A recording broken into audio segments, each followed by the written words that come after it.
Welcome back to the Ghost Cult Magazine podcast. I'm your host, Keefe. Today's podcast features Doug and Dan from Hoobastank, whose recent record Push Pull is out now on Napalm Records. The guys from the band caught up with DJ Astrocreep in London to talk about the new record, touring in the UK, and much more. Check it out. We're sat with Dan and Doug now from Hoobastank. Thanks for talking to me today, guys. Thank you. Thank you. You just mentioned your last record, Push Pull, which was middle of last year, I think it was. Was it?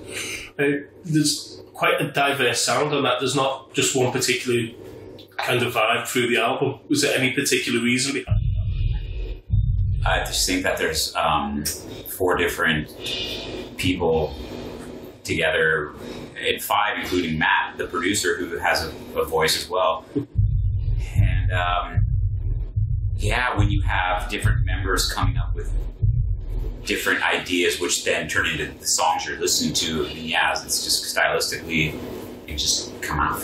I think in the past also we would have a bunch of different musical ideas stylistically, and then try to fit them into the Hoobastank mold. Okay, like this is a song Dan wrote, but it's too this. But if we put this on it, it'll sound like a Hoobastank song.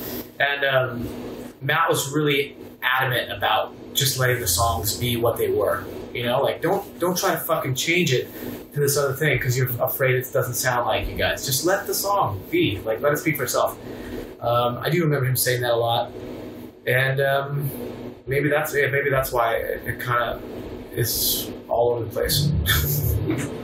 I wouldn't say exactly all over the place, but there's definitely, I think you can hear the different influences from different members, as you said.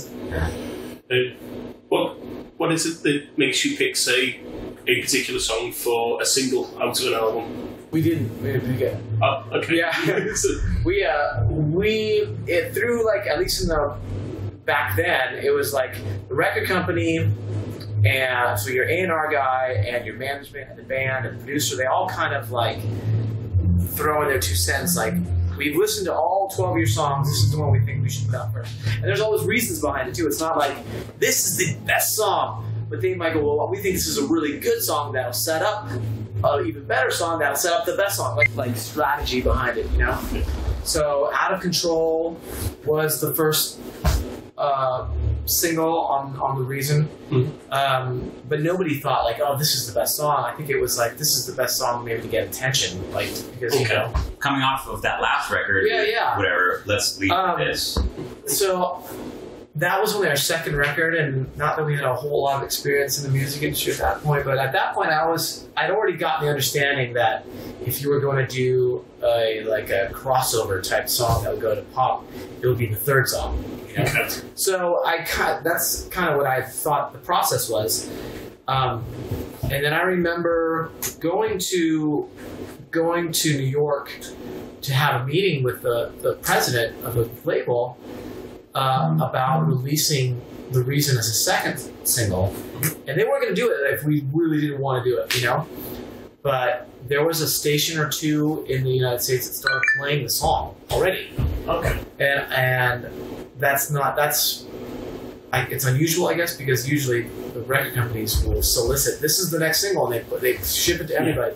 So this station was already playing it on its own because they liked the song so much. And it was getting traction organically, like without any push. And so the record label was like, we're 6 weeks or 8 weeks or whatever it is into the first single. We can say, fuck that song, we're going to go another 6 weeks, or we can try to jump on what's happening. And I think initially we were like, fuck that. Well, no, we don't even. That song's too mellow. Like, we didn't even want that to be the second single, anyways. You know. And I don't know, for whatever reason, they talked us basically into going, look, this is happening. Like I said, we can either ride this horse or we can kill it and then try to bring it back to life 6 months from now, right? And so we let it happen. It wasn't even our choice, really, you know? Like, somebody out there, pretty much fate, you know, chose it for us. So they say. I don't believe that, to be honest with you, now that you're sitting here talking about it. That's the same exact story that I would tell Yeah, well, because that's what they told us. The cynical dude who doesn't believe anything that the guy up here making the cheddar, like the most money, I think that was probably internally. I think that they probably knew that the song was going to do what it was, and they just wanted to get the fuck out. Well, I remember going. That's personally what I think. I think someone in the government leaks this WikiLeaks thing right here, but they're all inclusive, and that's really what. It could have been that. It could have been. It could have been. That was probably. I have no proof of that. Yeah, because I do remember listening to the album or cuts from the album in like a boardroom before it released, like, and everyone's like, yeah, you know. And that was one of the songs everybody was really excited about. Okay. Yeah, dude, it could have been that. It could have been, hey, Out of Control has done what it's going to do. We want to drop this one now. How do we get the guys to agree to it? You know, I also think that. You know, I also think that a record company wants as much money as they can get as fast as they can fucking get it, because they don't know how long it's going to stick, because they just don't know. Right. And therefore, that's why I think that they may have told us the things that we wanted to hear, because they were really good at doing that. And they were great. The team of people at our record company back in the day, like, I look up to them. So, like, they were amazing to us, and they were very hands-on with our career and guiding us in these directions. But yeah, dude, the older I get, the more I'm looking behind that curtain, I'm like, it could have been exactly what I said. Like, hey, we're gonna drop this. How do we get them on board? Tell them this. Let's tell them what they fucking want. Yeah. No, we support you guys, and we won't do it if you don't want us to, but this is what we feel. They plant the seed in your head to give you fucking reasonable doubt. I think now you're fucking scared. I do think though, if we, I don't think it was disingenuous to them to say, if you really don't want to, we won't. I don't think they would. But I think they knew exactly what to tell us. To basically, they knew that we weren't going to fight. They had dealt with young, naive, eager, hungry musicians before, so they knew how to speak to us. And now that I'm like at my age now, looking at it, I'm like, that's very tricky, guys. And you know what? Though? Think about if you're in the same situation talking to, you know, a band in their mid-20s. If somebody told me, like, all you gotta do is give it easy. I think it's easy, man. When you get caught in it, it's easy to be convinced to do things. You did the cover Tears for Fears Head Over Heels, I think it was. Yeah. But it sounds quite different from the original. I did have to listen back to the original afterwards, to be honest, to just double check. Yeah, same song? Yeah. I love it when a band actually puts their own mark onto a song rather than a like-for-like cover. I mean, you can look at so many other bands or solo artists that, in a way, have almost killed the song from, you know, just doing a straight cover, and it's, well, what's the difference? So, why exactly did you decide on that particular song to cover? The producer at one point in the process said, "Hey, will you guys be open to trying a cover song?" And we've done covers before, mostly for fun. He sent us home one night and said, like, get 10 or 15 or just give me like your favorite songs, and it didn't have to be like, what do you think the 10 most songs that'll be just your favorite songs. Yeah. And I think we all came back with like 20 each. It was a lot. It's hard. How do you pick 20 songs? Even that's hard to do. Yeah. And then I think we spent a day or maybe even 2 in the studio with our laptops, like passing around the fucking plug, listening to the song, and then talking about the song, like rating them, and then rating them. Like, I like this part of the song, and then like this gets 5 stars, and you know, and we did that for like almost 2 days, probably a day and a half, rating songs as like what would be good, like fun to cover, and what kind of song do you think we could put our own spin on? Because me personally, I'm with you. I don't like when a cover sounds like, okay, yeah, you just start doing it heavy now or whatever it is. Then it's a like for like copy. That to me shows like, why? Well, why are you even covering the song? You know, like just listen to the original. But if you want to put a twist on it, I think that's more interesting. And we came down to Seal's Crazy and Tears for Fears and some other ones, and we actually started doing Crazy, but it didn't sound. I remember thinking like, this doesn't sound good. Like it just doesn't sound good at all. I don't think we brought much to the equation. And then we said, well, let's try the Tears for Fears one, and I think immediately that one took off on its own. and so we love that. Yeah. Plus, we love the original. So. That always helps. Yeah. I mean, that's why I was on the list, because everybody fucking loves the song. So.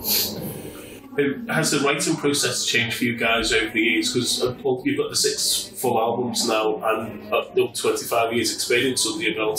So how different is it from when you started off, when you were writing, compared to now? I mean, it's considerably different from when we first started, because when we first started, we were probably together quite a bit more.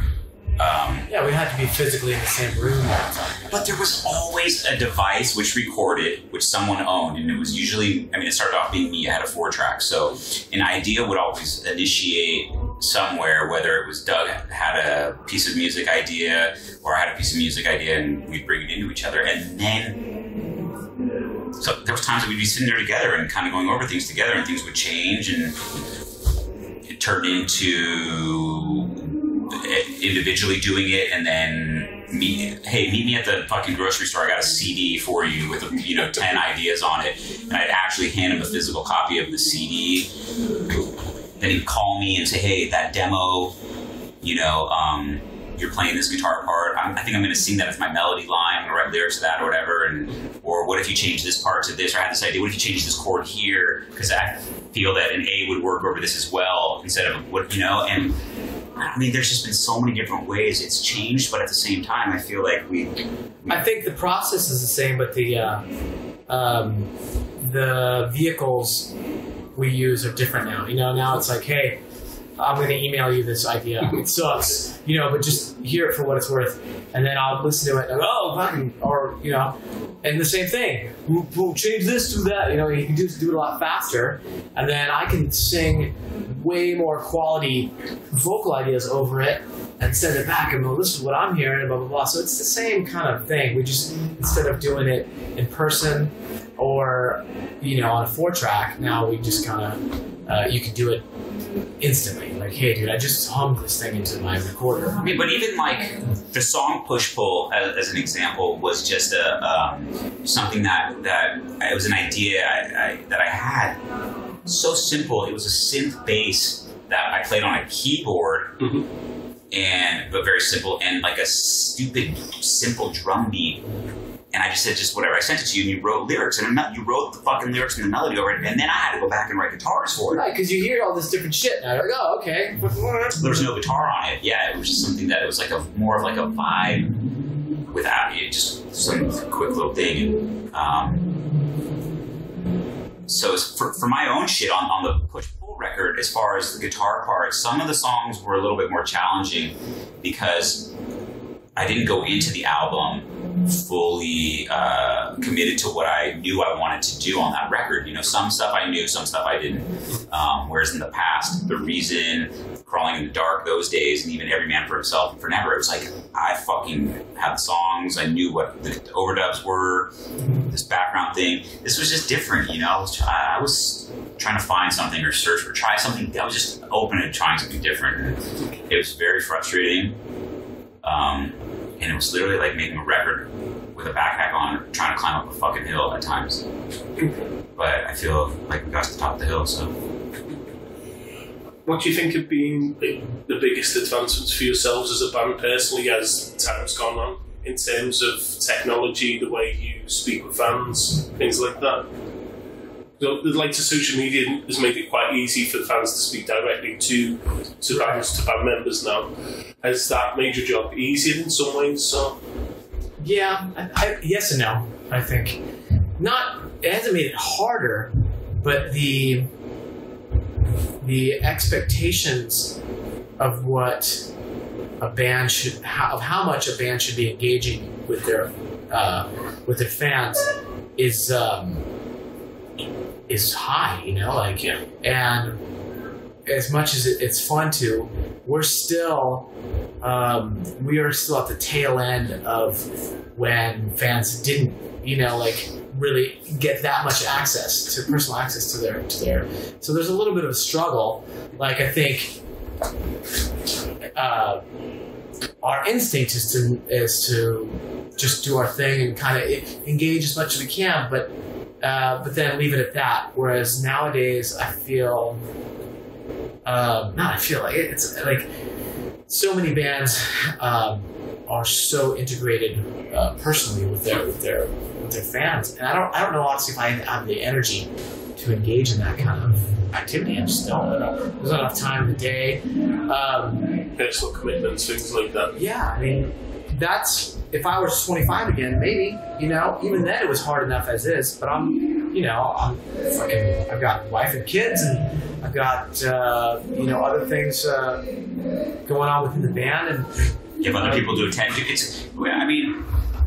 This is going to sound really shitty probably, but like you go to a restaurant and your server is doing her job, his job, whatever, and they're doing a great job, but it's like you start to talk to them and ask them personal questions, whatever. They are as nice as they can, but they got other tables they got to get to. They have other things that they have, but now they're being held by this, and it's hard to balance at times. For me personally, it's hard to balance because it's fucking hard to balance. Yeah, it's like, what if you were asking the cook, came out, I fucking love this pizza you made. Like, how do you do it? Like, how do you do it? While he's trying to cook other stuff, you know? Yeah. Well, I do this, and a couple times you can answer the question. But if the restaurant next door is basically, like I said, like another band, whatever, is basically doing their food live for everybody to see all the time, and you're going like, oh, man, that's not what I'm used to. I'm used to just kind of doing my thing, doing some interviews, and getting the occasional, like, meeting the customers. It's a different mindset that we're not against it. But like I said, it's not my natural instinct to like want to, broadcast everything that goes on with the band all the time, or engage with every single fan all the time. That doesn't mean I don't appreciate it. It's a different mentality, I think. And what's been the best tour or gig experience you've had so far as a band, would you say? The best tour. There's I don't know if it's the best tour, but there's a difference between the best, where I guess maybe you're playing and the results are just holy shit, we won that crowd over and that was just amazing. Or there's experiences that may not have been the biggest crowd, but just the experience is stuck in that fucking Iraq shit was just insane. That was really cool. It was the experiences side of the experience of going to Iraq and performing and being, even though the shows weren't the biggest shows we've ever played, some of them were the smallest shows we've ever played, but the whole experience of being there, getting to see what we saw, getting to meet who we got to meet, the people that we got to meet, the people that are doing what they're doing and stuff, and see shit like that was fucking fascinating to me. Okay. How about yourself? Yeah, I mean, I think purely from like a cliche standpoint, I go, well, most fun, like biggest crowds and all that kind of stuff was probably the Linkin Park tour we did in early 2000, actually late 2003, early 2004. That's because it was like, 2.5 months of playing sold out arenas, every night, and having, what everybody would perceive as a really good show every night, with these guys that we had known for years, and everybody was so cool. So that, like, on a very like band level, that was one of those sticks out. But yeah, as far as pure experiences, there's stuff like what he said, like going to the USO stuff. We've played some shows in some pretty exotic, strange places that stand out more for the experience rather than the show, yeah,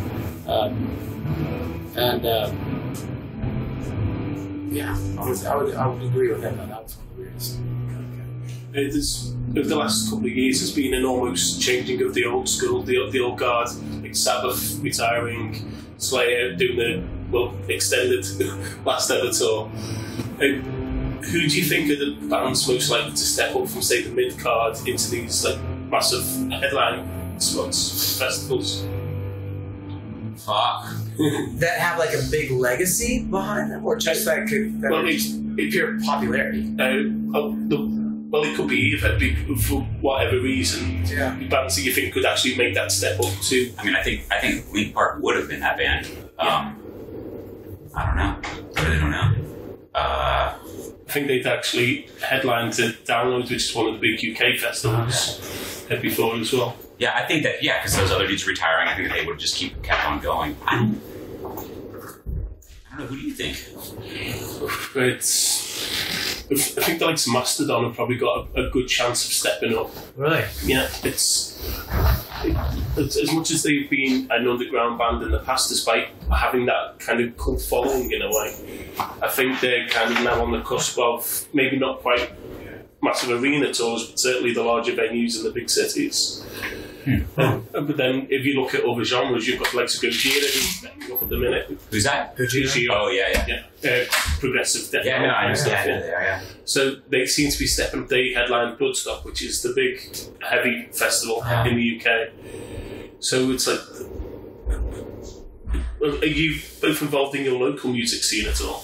No, the short answer would be no. Okay. Yeah. Okay. It was just to see if there was any kind of local bands that you'd seen that you think were pretty good, like recommendations kind of thing. Shit. No. Yeah, we're not the dudes to be we're not very aggressive on that. Yeah, I mean, like, there was a time when I would have been more actively looking like that, but I said this to the other interview, like, I get all my new music by chance now. Like, it just kind of falls out of the sky, and either I like it or don't, you know? So. Okay, I've got one last question for you now.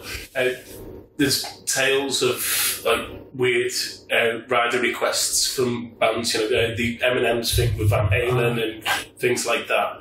What's the strangest one either you guys have made yourselves or that you've heard from another band that you've toured with? Fuck. Our tour manager came in here and was talking, what the fuck was he saying that we were so easy about? It's like, well, because they on tour there's schedules. There's all these fucking real rigid schedules, but it's never, on a good day it stays on course. Most of the time it kind of goes all over the place. Yeah. And some bands freak out about it, and some bands go, cool, whatever, we'll make it work. And I think he's used to working more with bands that like everything to run like clockwork, and we're kind of like, whatever, sound check is pushed back, okay, comes back in, sound check, okay, sure, just let us know when you're ready, like we'll be here. So we don't have a lot. We're not that kind of band that gets too particular with little minute details, like things have to be this way, it have to be that way. Okay, we'll answer the last question. In a second. I was told recently about a band that has to have like their own Wi-Fi network that has to have a certain amount of megabytes upload and download, or they won't even show up to the venue because they have to be playing video games like online. Okay. Look, I love some video games online. I'll shoot them up with the best of them, but it's never been a part of my necessity to go out and play some music. So. What band was that? You can't say it right now. I don't want to say. Just tell me when we get up on stage. Yeah. We'll tell you. It seemed a little ridiculous to me. I was like, wow, yeah. Really? All right.